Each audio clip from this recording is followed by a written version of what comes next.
छात्रों, अब मैं आपसे क्रिया के संबंध में चर्चा करूंगा। यह आप इसे भारतीय भाषा चिंतन 2 भी कह सकते हैं। भारतीय भाषा चिंतन में क्रिया का महत्वपूर्ण स्थान है। इतने विस्तार से और सूक्ष्मता से विचार किया गया है कि जितना अन्य किसी देश में नहीं हुआ है। क्रिया वाक्य के विधेयांश में आती है। क्रिया वाक्य को पूरा करती है। क्रिया के बिना वाक्य का अर्थ स्पष्ट नहीं हो सकता। क्रिया को भारतीय चिंतन में आख्यात कहा गया है। आख्यात शब्द की व्युत्पत्ति है आ प्लस ख्या प्लस क्त, कृत प्रत्यय है क्त। इसका तात्पर्य है भली भांति कहा गया, अच्छी तरह स्पष्ट किया हुआ या घोषित किया हुआ। क्रिया वाक्य प्रधान होती है, इसलिए यह भी कहा गया है भाव प्रधानम आख्यातम। जो धातु के अर्थ को विधेयत्वेन, विधेय के रूप में प्रस्तुत कर सकती है, उसको हम आख्यात कहते हैं। वह शब्द क्रियावाचक है जो धातु के अर्थ को विधेय के रूप में प्रस्तुत करने में समर्थ हो। आख्यात का आधार धातुएं हैं। अब मैं क्रिया के साथ साथ आख्यात शब्द का प्रयोग भी करूंगा। आख्यात का आधार धातुएं हैं। धातु क्या है? सुनिए, आपने आभूषण देखे होंगे, नाक में पहना जाता है, कान में पहना जाता है, गले में हार पहना जाता है। इन सब में कॉमन चीज क्या है? सर्वनिष्ठ चीज क्या है? स्वर्ण, धातु। तो जैसे इन सब में कॉमन रूप आपका धातु स्वर्ण है, उसी प्रकार क्रिया रूपों के आधारभूत रूप को, मूल रूप को धातु कहते हैं। सुनिए, संस्कृत का उदाहरण दूं पहले। पठ, पठति, पठतः, पठन्ति, पठतु, पठताम, पठन्तु। इन तीनों 6 रूपों में कॉमन चीज क्या है? पठ। तो यह पठ धातु है। अब हिंदी में सुनिए, खाया, खा चुका, खा रहा, खाएगा। इस सब में कॉमन चीज क्या है? खा। यह खा जो है धातु है। धातु में प्रत्यय लगा करके क्रिया शब्द बनाया जाता है। संस्कृत में क्रिया शब्दों में लगाए जाने वाले प्रत्यय को तिंग प्रत्यय कहते हैं। ती छोटा और क ख ग। आपने देखा, मैंने इसका उच्चारण किया है। अंग, अंग, ये उच्चारण नहीं है। तिंग प्रत्यय जोड़े जाते हैं धातु के साथ, तब क्रिया रूप या क्रिया शब्द बनते हैं। जैसे पठति में ती, इत्यादि इत्यादि। इसका भी एक विधान है।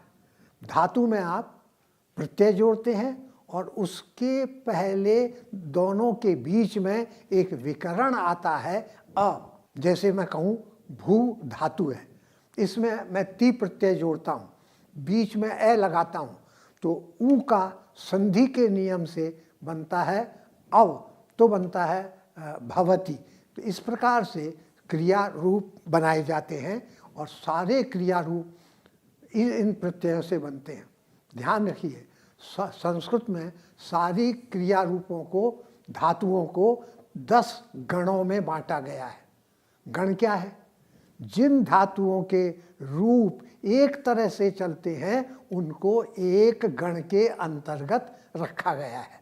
जैसे गम धातु, तो गम धातु के रूप बनेंगे गच्छति, गच्छतः, गच्छन्ति। पिब धातु यानी पीना, पिबति, पिबतः, पिबन्ति। और जैसे एक और ले लूँ, पठ, पठ का जैसे पठति, पठतः, पठन्ति। ये रूप एक तरह से चल रहे हैं, इसलिए इन सबको एक गण के अंतर्गत रखा जाता है। संस्कृत की सारी धातुएं इस प्रकार 10 गणों में बांटी गई हैं।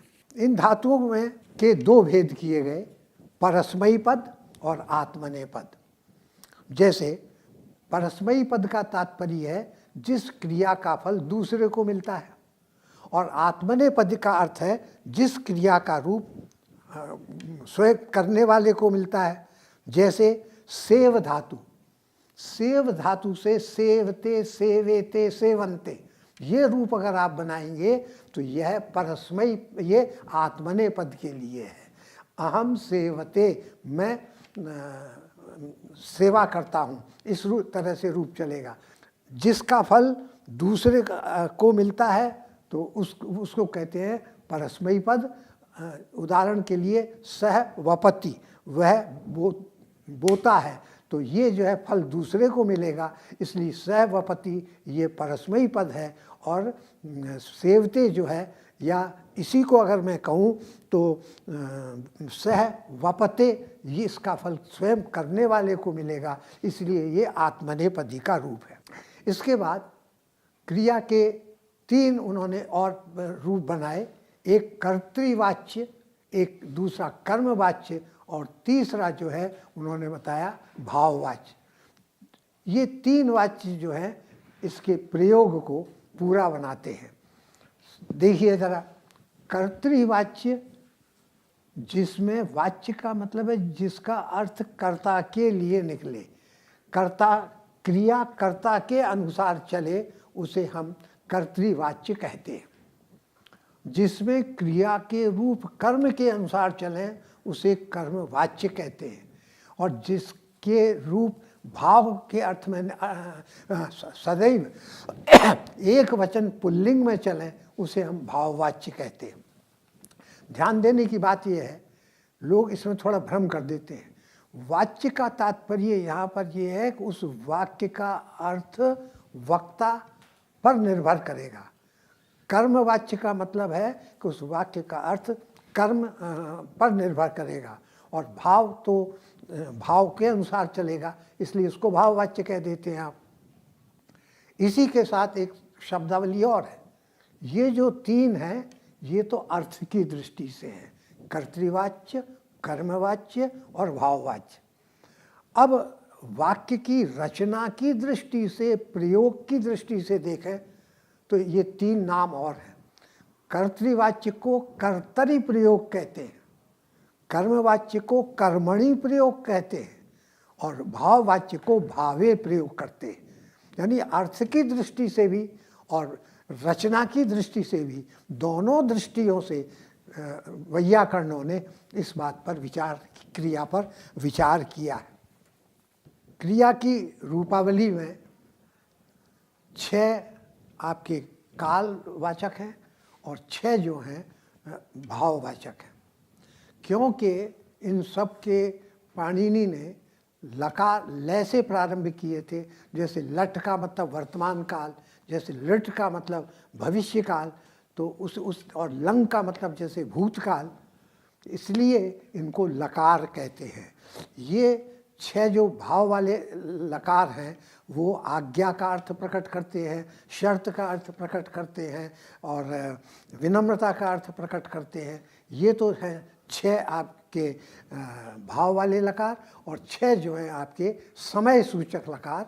इसमें वर्तमान, इसमें भूत, इसमें भविष्य, इसमें क्या कहना चाहिए अपूर्ण भूत, अपूर्ण भविष्य, इस तरह के अर्थों को मिला करके 6 इसमें काल है और 6 इसमें भाव है। बाद में वैदिक भाषा में 4 काल और 6 भाव, 10 रह गए थे, और लौकिक संस्कृत में 6 काल और 4 भाव रह गए थे। ये इसमें अंतर आ गया था।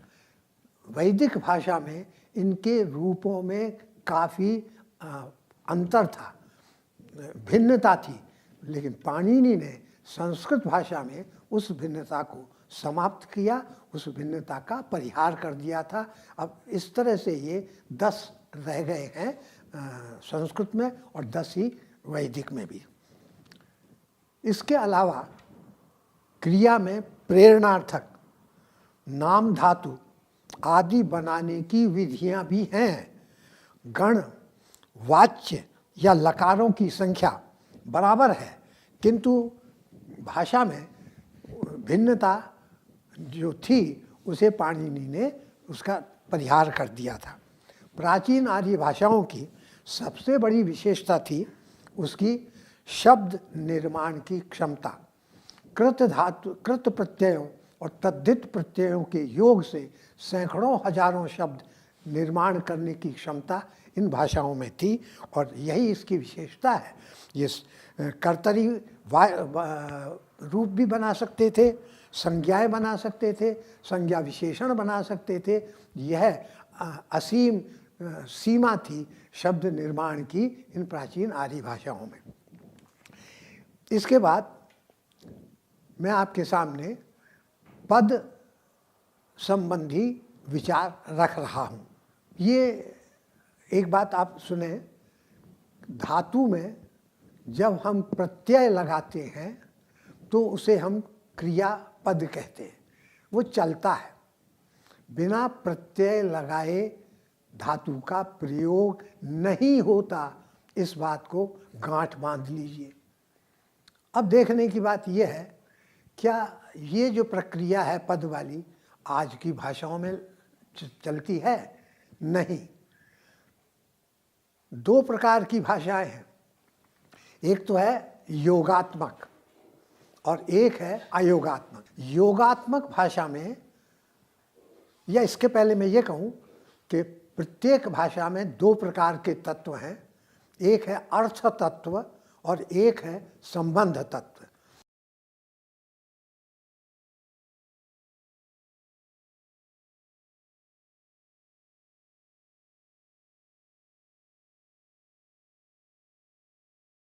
रावण क्या है, रावण की तस्वीर भी दिखा दूंगा। आप कहेंगे मारा क्या है, मैं धीरे से चपत मार के बता दूंगा ये मारा होता है। तो ये जो अर्थ है बतलाने वाले शब्द हैं, उनको कहते हैं अर्थ तत्व। अब इस वाक्य को ही वापस देखें, राम ने रावण को मारा। राम, रावण और मारा, इनमें क्या संबंध है? राम मारने वाला है, ये ने से पता लग रहा है, और रावण मारा जाने वाला है, ये को से पता लगता है। और क्या कर रहा है? ये मारना शब्द से पता लगता है।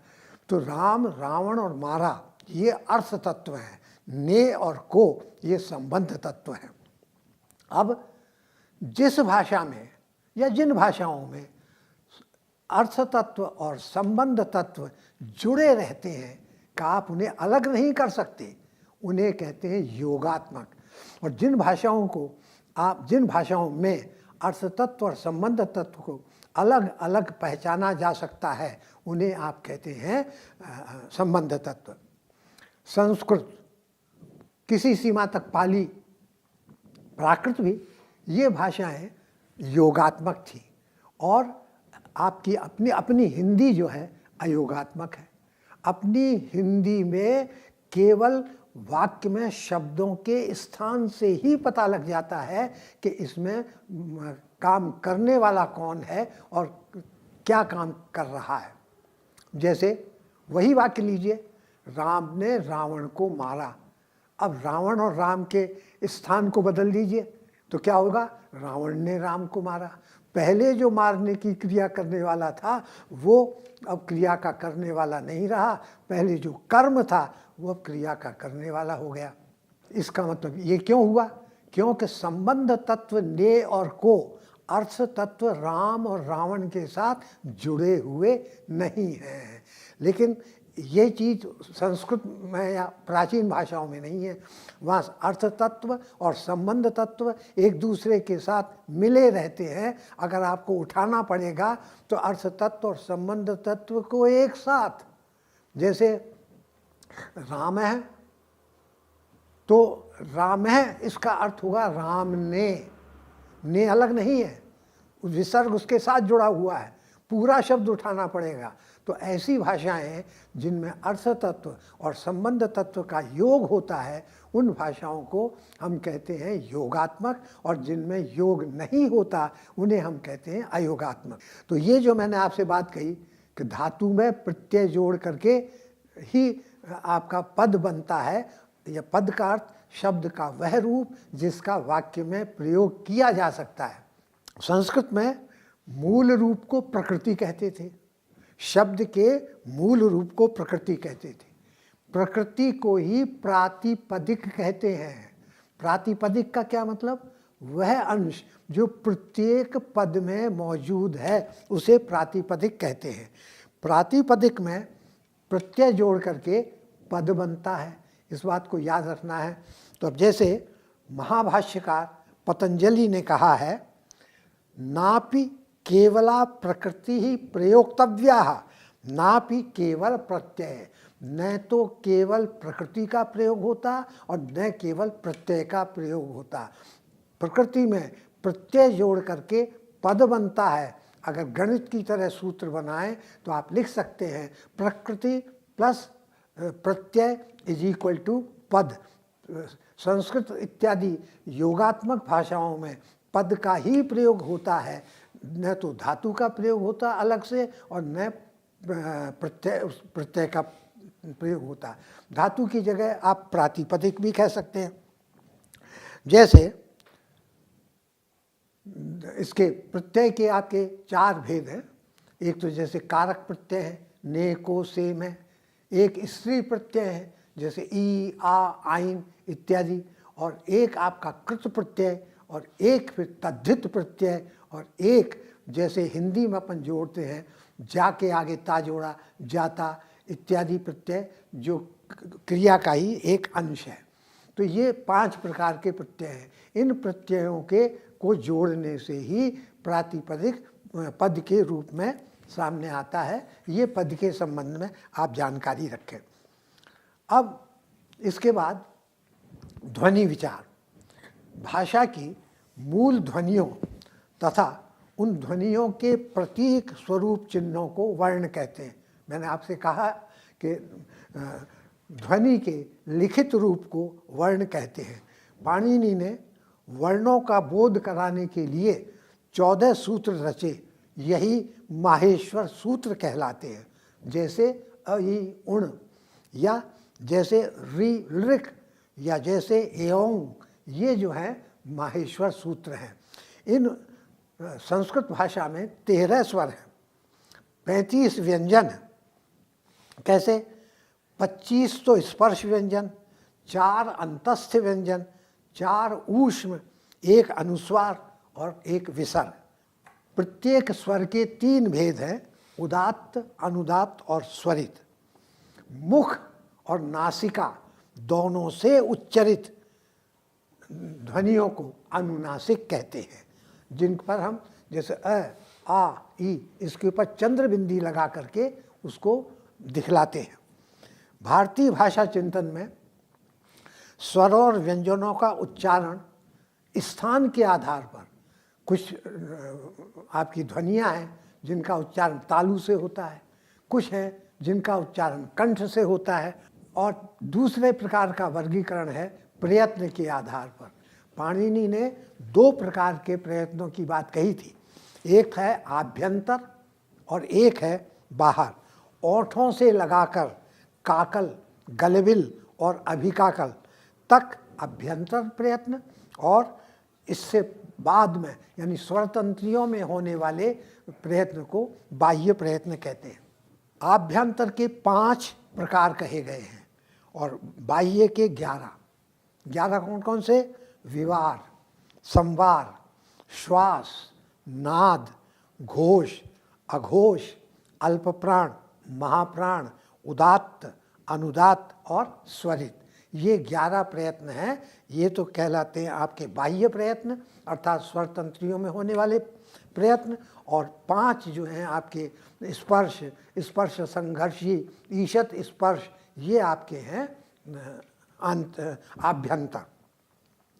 इसके अलावा ध्वनियों के बारे में उन्होंने ये भी कहा है कि ए और ओ ये गुण हैं, और आई और औ ये वृद्धि होती है, और संप्रसारण की भी चर्चा इसमें की गई है। इस प्रकार यदि आप भारतीय भाषा चिंतन में ध्वनियों पर देखें, ध्वनियों के संबंध में देखें, तो पूरा ध्वनि विज्ञान इसके अंतर्गत आ जाता है। आज का जो आधुनिक ध्वनि विज्ञान है वह भी इसमें समाहित हो जाता है। आज भी हिंदी में इन्हीं प्रयत्नों को गिना जाता है। मेरी बातें जो मैंने आप ध्वनि के संबंध में कही, उनसे स्पष्ट हो जाता है कि भारतीय भाषा चिंतन में ध्वनि पर कितनी गहराई से विचार किया गया है। आज का आधुनिक ध्वनि विज्ञान भी इसी से प्रेरणा लेता है। इस बात को स्मरण रखते हुए ही इसे ग्रहण करें। धन्यवाद।